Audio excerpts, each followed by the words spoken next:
On March 1st, 1903, Thurston County suffered the loss of their first deputy sheriff, who was killed in the line of duty.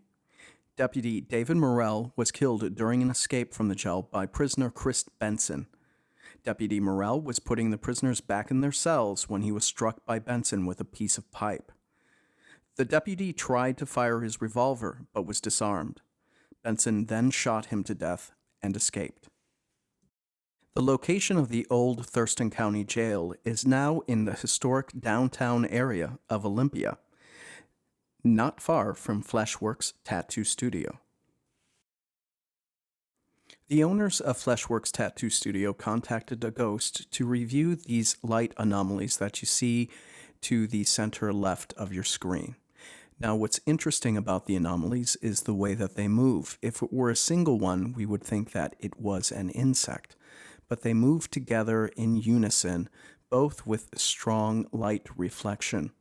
What's interesting is that area of the shop doesn't have anything that reflective to create a double orb-like photo.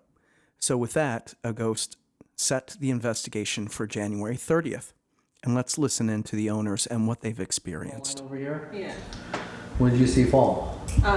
So on the table where you're sitting at, Morrison was building blocks, and out of nowhere, like 10 minutes after he stopped playing, one of the blocks just fell to the floor. And then there's a bag in that back room that was kind of right by the door that fell over. And sometimes I read too much into things, so it could have been nothing, but they did randomly fall. Okay. I really felt like different when I'm in the hallway area. That's always crazy. So I've gotten up to use the bathroom in the middle of the night, and just even the daytime, I've gotten like weird. Which I heard singing. Oh yeah, and then one of the people that work here heard singing out in the hallway, and nobody was there. It's not a busy hallway. My No. station's right here. Majority of the time, that door gets left open, Yeah. so I can see people going in and out. And it is like once a week that I'll Yeah. actually witness. someone Usually going there's through not there. much going on in the hallway, so that's what's weird, I guess, is that she heard singing when she was out there, and then I kind of feel stared at, I guess. I guess that's the best way to say it. I feel like I've been stared at, like, you know, when nobody's there, like I walk out in the hallway, right? Because I'm here a lot. I spend time in the whole place all the time. So, yeah, that's what I would say. And then definitely that thing that we saw when I looked in, that was probably the weirdest thing that I've seen. Okay.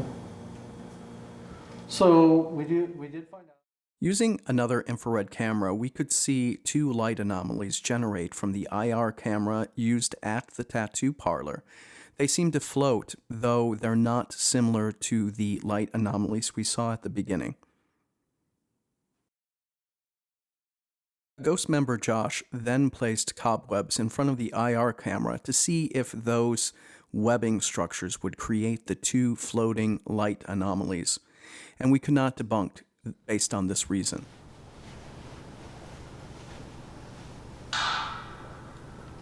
Later in the evening, we used Singapore theory with investigator Josh pulling up the sounds of gunfire as a way to trigger to see if the departed Deputy David Morrell would communicate with us.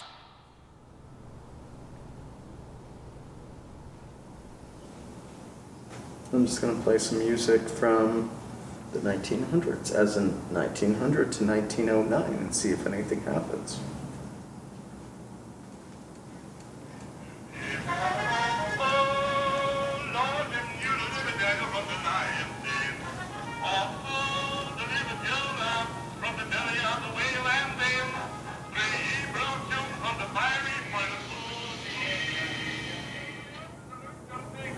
Did it start going off when you started playing the music? It was a few minutes into it, but none of the others went off, and the Eddie didn't do anything either. It was just very faint, right? Because I thought I saw just a little flicker of it. Yeah. It's just been flickers.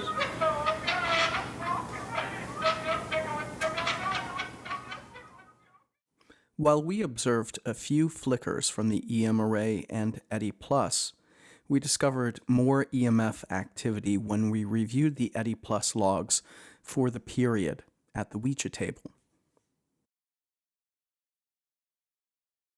Join a ghost today and come ghost hunting with us.